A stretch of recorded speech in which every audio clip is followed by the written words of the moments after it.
Hola a todos, en este vídeo vamos a hablar de la Semana Santa, ya no como un hecho religioso que lo es, sino como algo histórico. Tenemos que pensar que la Semana Santa tiene su razón de ser porque se celebra la pasión, muerte y resurrección de Jesús de Nazaret, y por eso es una época en la que hay intensa actividad litúrgica. ¿Cuándo comienza la Semana Santa? La Semana Santa comienza oficialmente el Domingo de Ramos y finaliza el Domingo de Resurrección, aunque para algunos estaréis pensando que la Semana Santa comienza el viernes anterior al Domingo de Ramos, el viernes de Dolores, pero eso es el comienzo extraoficial, no es lo oficial. Ya sabéis que la Semana Santa se rige por el calendario lunar, que los calendarios lunares no tienen 31 días ni 30, sino son 28 y por eso es una fiesta movible. ¿Y en qué se basa para saber en qué fecha cae la Semana Santa al año siguiente? Pues la Semana Santa tiene que ser siempre tras la primera luna llena de primavera, es decir, después del 21 de marzo, pues tras la primera luna llena, el siguiente domingo es el domingo de resurrección, 21 de marzo. Primera luna llena, el domingo siguiente, domingo de resurrección. Por eso se cuentan desde 3 días anterior, que es el jueves santo, 40 días antes es cuando comienza la cuaresma, igual que 40 días después de la resurrección es cuando es la fiesta de Pentecostés. La Semana Santa, los días más importantes son el Jueves Santo, Viernes Santo y el Domingo de Resurrección. Es lo que se llama el Triduo. Y en estos días lo que se celebra el Jueves Santo ya sabemos que es el lavatorio de pies y eso se hace en una gran Eucaristía. Luego el Viernes Santo la crucifixión y el Domingo de Resurrección es la fiesta grande de la cristiandad. La Semana Santa, como la conocemos, es por las resoluciones que se dieron en el Concilio de Nicea, en el primero, en el del año 325. Se dieron tres normas. La primera es que la Pascua se tenía que celebrar en domingo. La segunda, que no tenía que coincidir nunca con la Pascua judía, que se celebraba independientemente del día de la semana, y así de esta manera se evitaban paralelismos o confusiones entre ambas religiones. Y lo último, que los cristianos no podían celebrar más de una Pascua en el año. Y vosotros podéis decir, pero si solamente hay una Semana Santa al año.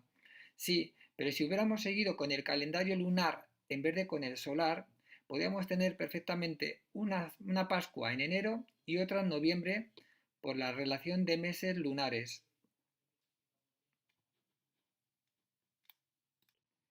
Ahora vamos a hablar de qué pasa cada día de la Semana Santa. Como ya sabemos, el primer día es el Domingo de Ramos. Y este día es en el que se conmemora la entrada mesiánica de Jesús de Nazaret en Jerusalén para dar comienzo así a su pasión y muerte en la cruz. El segundo día es el lunes santo. Aquí lo que se conmemora es la unción de Jesús en la casa de Lázaro y también que Jesús expulsa a latigazos a los mercaderes del templo de Jerusalén. El martes santo, Jesús anticipa a sus discípulos la traición de Judas y la negación de San Pedro. El miércoles santo, Judas Iscariote conspira con el Sanedrín para traicionar a Jesús por 30 monedas de plata. Marca el final de la Cuaresma y es el comienzo de la Pascua. El miércoles santo es el día en el que se reúne el Sanedrín con Judas Iscariote, el tribunal religioso judío, para condenar a Jesús. El jueves santo se celebra el lavatorio de pies, la última cena, la Eucaristía, la oración en el huerto de Getsemaní y el arresto de Jesús. El Viernes Santo se da la prisión de Jesús, los interrogatorios de Herodes y Pilatos, la flagelación, la coronación de espinas, se hace el Vía Crucis y por último se termina con la crucifixión de Jesús y la sepultura. El Sábado Santo es un día de espera, puesto lo que se está esperando en el mundo cristiano es la resurrección de Cristo.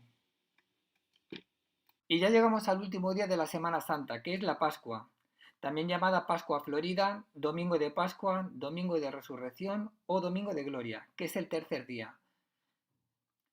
Si nos ponemos a pensar, decimos, a ver, desde que muere Cristo hasta el domingo no pasan 3 días, pasan 2.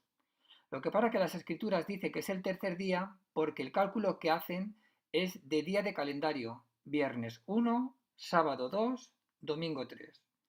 Una vez que termina la Semana Santa, empieza otro periodo nuevo, que es el que se llama tiempo pascual, que son otros 40 días y termina con el domingo de Pentecostés. Pero si nos ponemos a pensar, decimos, a ver, el término Pascua, ¿qué significa o de dónde viene? Pascua significa paso y viene realmente de la palabra latina pascae y a la vez esta de la griega pasia. Y esto lo que hace referencia es un poco de recordatorio a cuando el pueblo judío hizo su éxodo y entonces pues es un poquito un toque para recordarlo más o menos a estos. Y en término religioso lo que recuerdan es el paso que hizo Cristo de la vida a la muerte. Eso es la Pascua.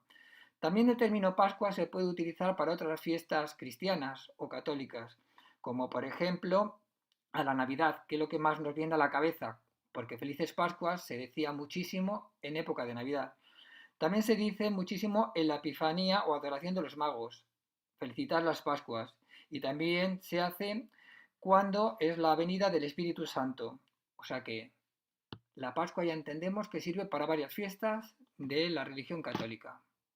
Ahora vamos a hablar de algo muy típico de la Semana Santa, que son los huevos de Pascua. Sin meternos todavía en el capítulo de gastronomía, pues nos adelantamos y hablamos un poquito de ello.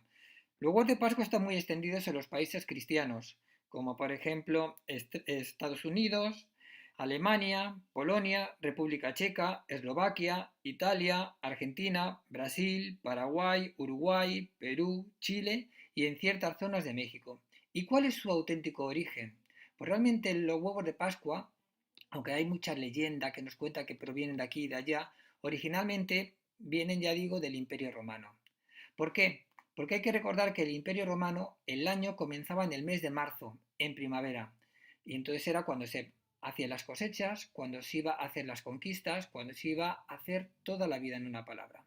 Y entonces lo que querían era dar un objeto, un obsequio que les diera suerte, que les diera fertilidad. Y como ya sabemos que del huevo nace la vida, pues aquí es como el paso del invierno a la vida para que tuvieran éxito. Cuando se les daba a los campesinos para que tuvieran buenas cosechas y buen dinero, o a los militares para que conquistaran mucho terreno o mucho territorio para el imperio. Es un símbolo que ya digo que se ha extendido muchísimo y lo primero que se hizo fue de azúcar. Lo que pasa que con el paso del tiempo empezaron a hacerlo los pasteleros de chocolate. En los países de origen de cristianos ortodoxos, pues lo hacen de un chocolate más bien rojizo, que lo que quiere imitar es a la sangre de Cristo. Y luego, sin embargo, por ejemplo, en la Armenia, lo que hacen es vaciarlos, decorarlos con imágenes de Cristo y la Virgen para dar ya como mayor relieve o más decoración o tener ya como un pensamiento más de Semana Santa. Ahora vamos a hablar de la Semana Santa en Madrid. Pero para hablar de la Semana Santa Madrid tenemos que hacer referencia a la Semana Santa española. Tenemos que pensar que la Semana Santa en España está dividida en dos, en la Semana Santa castellana y la andaluza.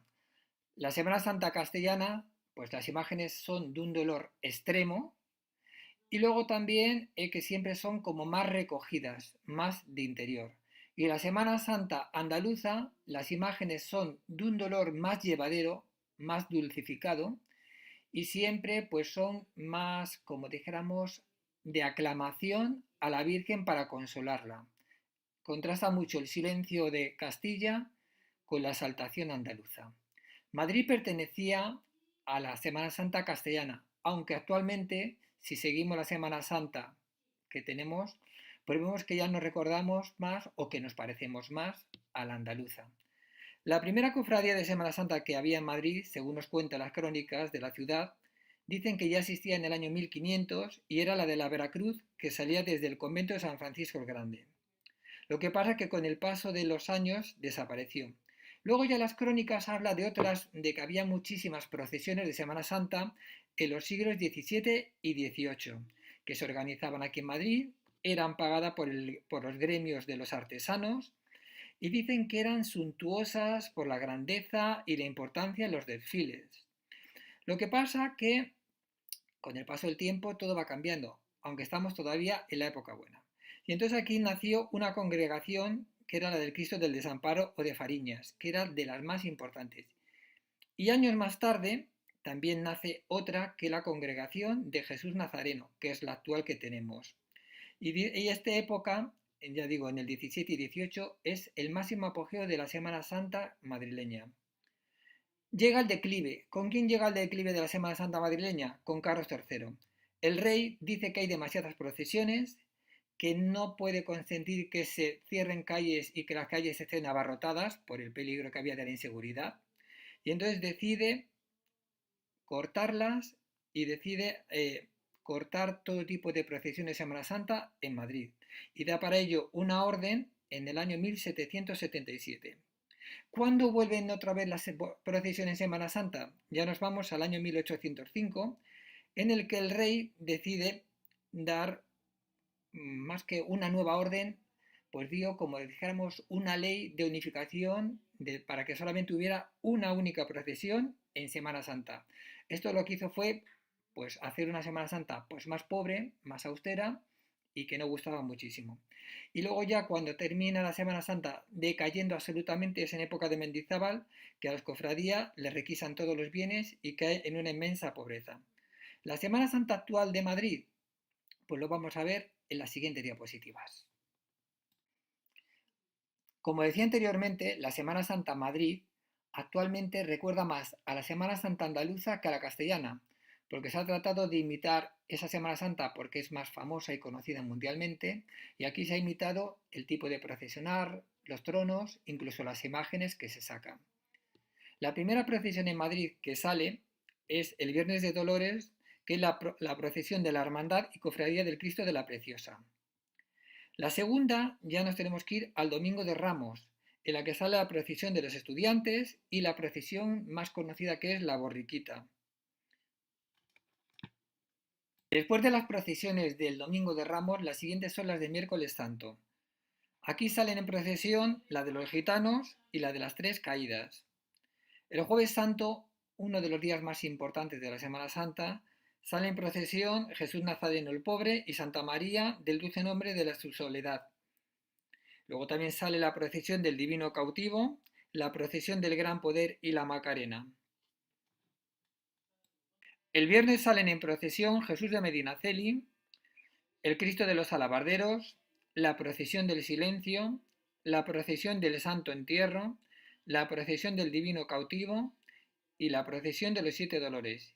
Y ya por último, el sábado, la procesión de la Soledad. Ahora vamos a hablar un poco de la gastronomía en Semana Santa. La gastronomía de Semana Santa no es muy variada, puesto que es tan austera, tan sencilla y tan de recogimiento como la propia Semana Santa en sí, porque la época lo marca. Además, es una época de contraste, puesto que es todo lo contrario a lo que se había hecho semanas anteriormente en el carnaval, que el carnaval era exceso en todo, previniendo lo que ya iba a venir en semanas posteriores. El carnaval es el exceso en comida, en vida, en costumbres, etcétera, etcétera. La Semana Santa no. Aquí los alimentos son alimentos, como se decía, de recogimiento. Tenía que ser basados en lo que cada clase social podía. Bien las verduras, el pescado o la carne. Carne por lo regular para la gente adinerada y la carne se podía comer todos los días menos el viernes. En España, en el término gastronómico, pues es bastante variada la que hay en Semana Santa, porque podemos pasar de la sopa de ajos con sus trozos de pan duro en agua con grandes cantidades de pimentón que hace recordar la carne, al potaje de vigilia, o también pasando por el bacalao en sus diferentes variedades para prepararlo, en salazón, en buñuelos, en croquetas, en tortillitas o también los famosos huevos de vigilia, además de los escabeches. Y luego ya en plan de repostería tenemos la mona de Pascua, muy conocida en la zona de Cataluña, y luego también más conocida aún son las famosas torrijas. La torrija era el pan duro que quedaba de días anteriores y la única forma de poderlo comer era mojándolo en algún líquido. Entonces se hizo muy famosa mojar ese pan en leche, claro, los que podían, en leche o en vino, con canela, etcétera, etcétera. En Madrid tenemos un sitio donde se come todo el año las torrijas, que es la Casa de las Torrijas, en la calle La Paz, donde podemos degustar torrijas de todo tipo y de todas variedades. Bueno, con esto ya terminamos el vídeo y ya nos encontramos la próxima semana, seguramente con una salida a los pueblos de Madrid. Un abrazo a todos.